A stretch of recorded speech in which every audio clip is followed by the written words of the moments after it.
Lūdzu. Trešais jautājums.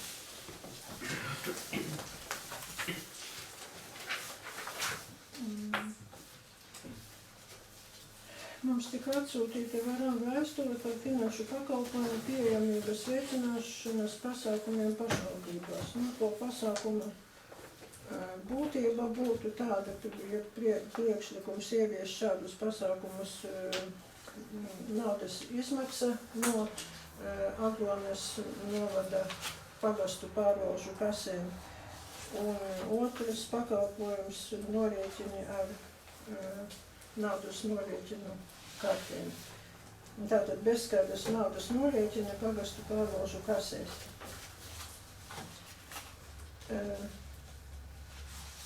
Šeit tika uzdoti arī no varam puses 6 jautājumi, uz kuriem mēs atbildes sniedzām. Tātad kādā stāvoklī mums ir mūsu pašvaldībā tātad finanšu pakalpojumu pieejamība iedzīvotājiem. Tātad mēs atbildējām tā kā ir reāli mūsu novadā. Mums ir bankomāts, kas varbūt ne gluži visos varbūt novados uz to brīdi vēl ir pieejams. Nav tādas informācijas, bet vismaz dažus gadus atpakaļ nebija. Mums ir iespēja sakaru nodaļās norēķināties ar kartēm.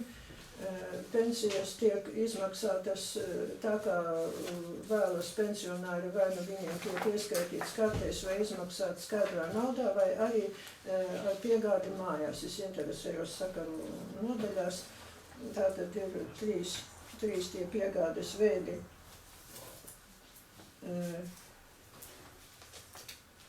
Un arī sakaru nodaļā, Aglonas sakaru nodaļā var norēķināties arī ar bankas karti, nezinu kā pārējās sakaru nodaļās, un diemžēl es to nenoskaidroju. Un tad es sazinājos arī ar 2 bankām, ar Seibanku un ar Svetbanku, cik šie pakalpojumi varētu izmaksāt. Tātad postterminālis, kas ir Seibankā, viņiem ir 35 eiro par vienu termināli. Tātad tas būtu 140 eiro mēnesī par tiem. Tātad, ja pagastu pārvaldēs, mēs ieliekam šos te termināļus. Savukārt Svetbankā viņi man atbildēja tā, ka 15 eiro mēnesī, ja stacionārs, 35 ja pārnēsājums, bet plus 2% likme par katru darījumu. Tas tā arī nav maza likme, un šī likme tad attiektos uz pašvaldības izdevumiem. Tad šeit man ir arī pielikumā maksājumu karšu pieņemšanas iekārta postterminālis, te no Seibankas izdrukājumiem. Tad tiešām arī ir tie 35 eiro.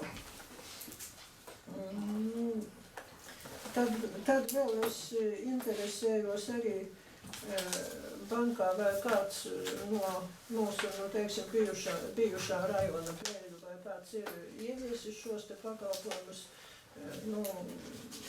Man tika sniegta atbilde, ka bija pārunas ar dažiem vecumvecītņiem pēļu novada domi vēl ar kādu, bet tika nolēmts tomēr neievies šos pakalpojumus, jo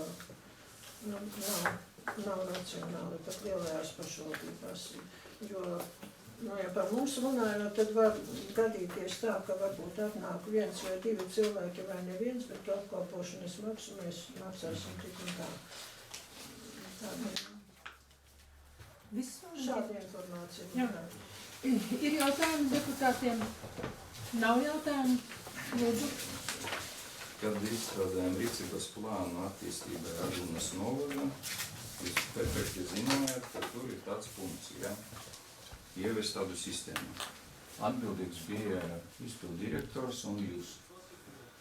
Kāpēc tad, kad mēs apstiprinājām to programmu, jūs nevarētu uzreiz paziņot, ka tas nav lietderīgi iekļaut savu rīcības plānu un programmu, tas nav izdevīgi un tā. Es varu atbildēt tā, ka tad, kad mēs gribam ieviest kādu pakalpojumu, bieži vien seko priekšlikumi no ministrijām, un kā arī šajā gadījumā. Un vienmēr jau ir cerība, ka tiks piešķirts arī finansējums šādiem pasākumiem, bet bieži vien tas ir atdūries tā kā, piemēram, par eiro ieviešanu. Jā, tur arī tad, kad to eiro tikai vēl gāja runas par tā eiro ieviešanu, izskatījās, ka pašvaldībām nebūs nekas jākompensē, bet iznāca, ka visi eiro ieviešanas izdevumi paliek uz pašvaldībām. Tieši tas pats ir arī, varbūt mūsu, teiksim tā, naivo cerību dēļ, šis te jautājums netika izņemts no šī plāna, bet varbūt vajadzēja izņemt, tur es jums piekrītu zināmā mērā. Vēl viens jautājums. Jūs varat atbildēt, ja tas likuma prasības termināla ieviešana, vai tā ir mūsu gribēšana?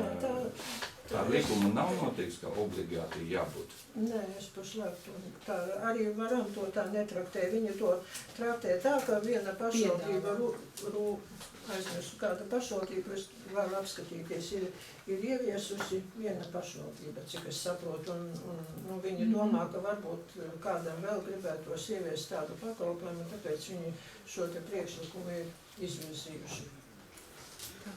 Bet tur laikam es saprotu, ka tajā pašvaldībā nav bankomāta, nav slikti tie pakalpojumi. Kocēnu novada pašvaldība. Tā, labi.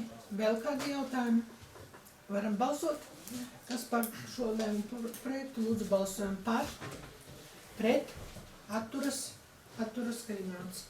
Nākošais jautājums ir par uzņēmējdarbības atbalsta centra amatu sarakstiem. Ja?